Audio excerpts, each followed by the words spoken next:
উপনির্বাচনের আগে শক্তির প্রদর্শন, ধর্মনগরে মহিলা মোর্চার বিশাল সমাবেশ। আসন্ন ৫৬ ধর্মনগর বিধানসভা উপনির্বাচনকে সামনে রেখে কোমর বেঁধে মাঠে নামল বিজেপি।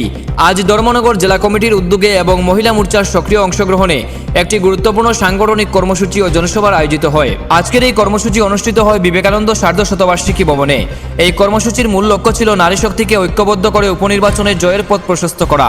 এদিনের কর্মসূচিতে উপস্থিত থেকে কর্মীদের চাঙ্গা করেন রাজ্যের প্রথম সারির নেতৃত্বরা। উপস্থিত ছিলেন কল্যাণী রায়, বিশিষ্ট নেতৃত্বতা, রাজ্য বিধানসভার মুখ্য সচেতক মন্ত্রী সুধাংশু দাস। এছাড়া উপস্থিত ছিলেন জেলা ও মণ্ডল স্তরের মহিলা মোর্চার সভানেত্রী ও অন্যান্য কার্যকর্তারা।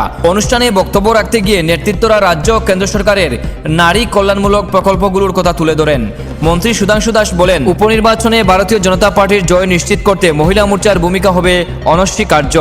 অন্যদিকে কল্যাণী রায় মহিলাদের স্বনির্ভরতা এবং সামাজিক সুরক্ষার প্রশ্নে বর্তমান সরকারের সাফল্যের খতিয়ান তুলে ধরেন। কর্মীদের গড়ে গড়ে প্রচার চালানোর আহ্বান জানান তিনি। বিশ্লেষকদের মতে ৫৬ ধর্মনগর আসনটি উপনির্বাচনের প্রেক্ষাপটে অত্যন্ত গুরুত্বপূর্ণ। আজকের এই মহিলা মোর্চার জমায়েত এবং সেখানে শীর্ষ নেতাদের উপস্থিতি প্রমাণ করে দিচ্ছে যে বিজেপি এই আসনটি ধরে রাখতে কোনো খামতি রাখতে চায় না।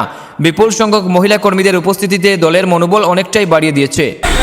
আমাদের মহিলা মোর্চার উদ্যোগে একটা শক্তি স্বরূপা জন আশীর্বাদ যাত্রা এখানে আয়োজন করা হয়েছিল।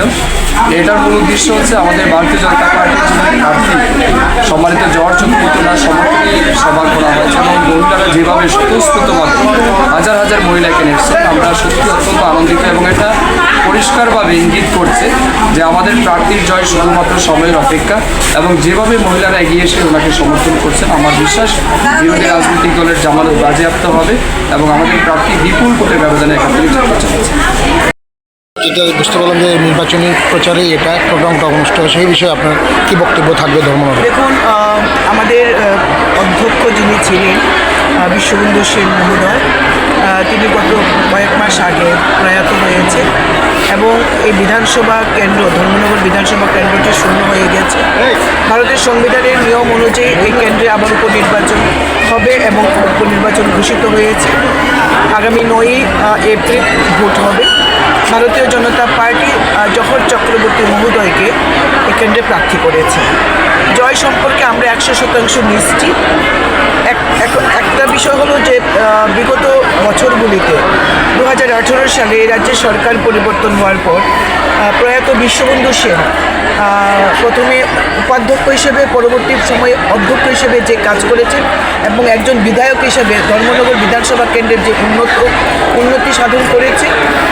এখন এখানে শ্রী জওহর চক্রবর্তী, যিনি পুরনো অনেক আগে থেকে ভারতীয় জনতা পার্টির কার্যকর্তা, অত্যন্ত সজ্জন ব্যক্তি এবং পরোপকারী এবং ভারতীয় জনতা পার্টির একজন নিষ্ঠাবান কার্যকর্তা, যিনি কতদিন কোনো কিছু দলের কাছে তার কোনো দাবি ছিল না, দল তাকে সম্মান দিয়েছে।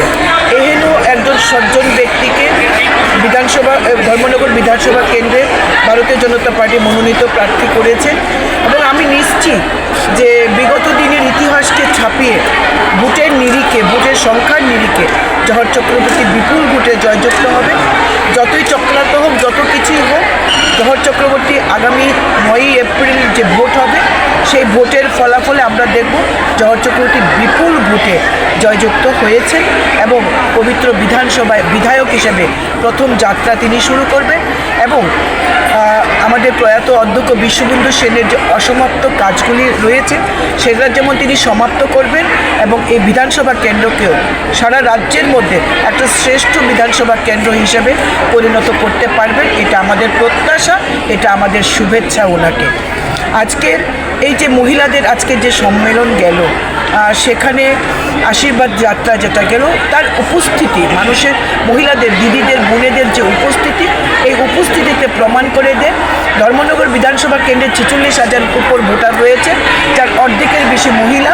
আর আজকের হলঘর প্রমাণ করেছে যে এই বিধানসভা কেন্দ্রে মহিলারা নির্ণায়ক ভূমিকা নিতে চলেছে এবং উন্নয়নের পক্ষে রায় দেবে একজন চরিত্রবান সজ্জন ব্যক্তির পক্ষে, সেটা জওহর চক্রবর্তী।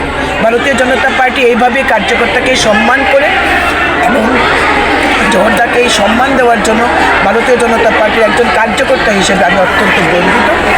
আমরা বিশ্বাস করি যে ধর্মনগরবাসী তাকে বিপুল ভোটে জয়যুক্ত করে পবিত্র বিধানসভায় পাঠাবেন তাদের হয়ে কথা বলার জন্য।